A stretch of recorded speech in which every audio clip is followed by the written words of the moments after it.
We'll be seeing the first true big clash from the 2025 Africa Cup of Nations when Senegal face off with DRC, the DR Congo. So these two teams, both of them won their opening game. Senegal won by 3 goals to 0 against Botswana.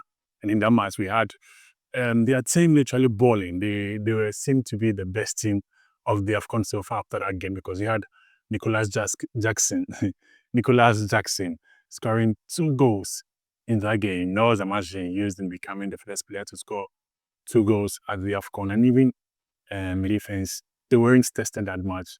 And even from the bench, we had Sheriff in there coming off the bench to score a goal. And we had Ibrahim Mbaye also coming off the bench to give some excellent display. And even Sheikh Sabali coming off the bench to also sort of create a goal and give some good display in the game. For DR Congo, they also had not a perfect first game, but then it was a good game. The first game, they won 1-0 against Benin Republic with, that is Theo Bongonda, scoring the only goal for Congo in that game. But it was a match where a lot of their players also came to the party. So Nathaniel Mbuku, he didn't get a goal, he didn't get an assist, but he gave a wonderful performance on the left wing, running up and down, taking on players, creating chances, and even got an assist. And it was ruled out because he was just tiny bit offside. So that goal was ruled out for the assist he got.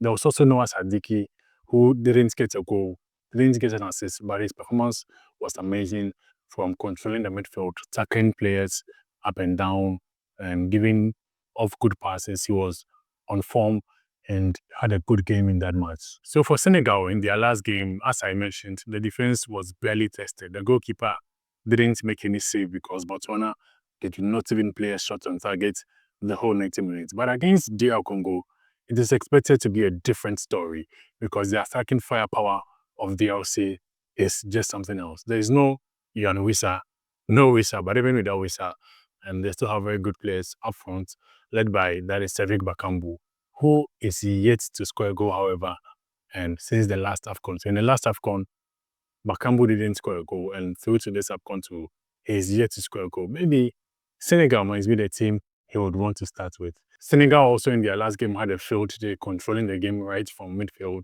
in terms of their fast possession in midfield. But this game is expected to be a bit different. That's because DRC will be bringing their position in a man in Samuel Mutusami, who one of my personal favorite African players because of the amount of energy and the attention to details he adds in midfield, runs all over the place in the middle of the pitch, and tackles, read the game very well and make timely tackles to stop attack. So it will be a different opposition in addition to Noah Sadiki, who also does quite good in terms of covering up spaces in the middle. And with these two players also having played at the very high level, it will be a different feeling compared to the game they played against Botswana, especially if you consider that Senegal's midfield, if they repeat the same midfield they played with, and that is Botswana, it will be Idrissa Gana Gueye and also Pape Gueye, two players who are of similar profile, and both very good at tackling and then covering up spaces, and also very good when it comes to playing the box-to-box role,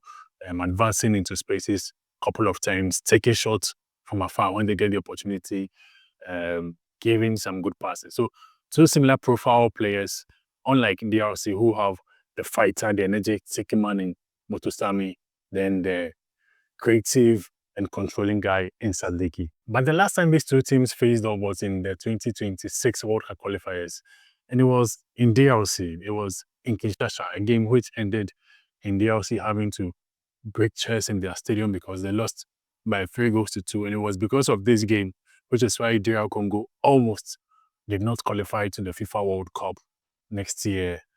But in that game also, we had, that is, Nicolas Jackson scoring 1 goal in the game, Pape Matassa scoring, and then also Pape Gueye scoring. All these players are still in the Senegal team for this AFCON. So the players who know how to score against Congo are still around and they can pose the threat to Senegal. For DRC, there are 2 goals. One was scored by Yan Wissa.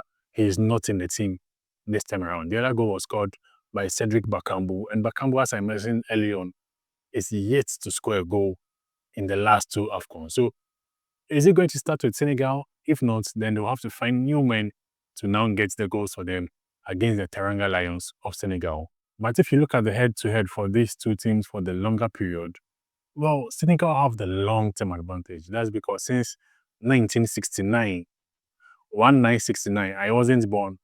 Uh, my parents were not even born at that time.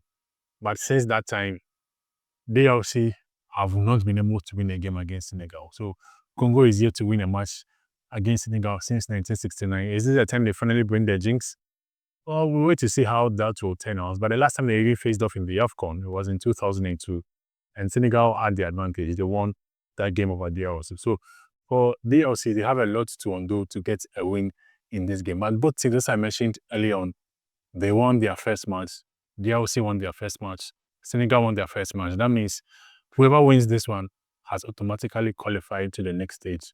Automatically, they are gone through to the next stage. But a draw will most likely put both of them through, even though it will not confirm it. Most likely, a draw means that both countries will make it to the knockout stages of this year's AFCON. But to give my prediction for the game, I think you're going to see an entertaining game because both teams have the quality at par. But I'm saying Senegal says the game, have more possession in the game, control the game a bit more because of the superiority in quality of the players. And even ahead of the game, Noah Sadiki, who is one of the midfielders of DRC, who I've mentioned a lot about, he said that they know the Senegal team. They know them because they played against them before. They understand how they play. So they're going to prepare for the game based on how they know this Senegal team, and they are sure that they can match them in this game. But can they match them by the result? So, and my prediction for this game, I don't really think so because I'm predicting a 2-1, a narrow 2-1 victory for Senegal against DR Congo. But let me know in the comments, do you think this is what will happen? Or Congo will pull the surprising shock and win for the first time against Senegal since 1969?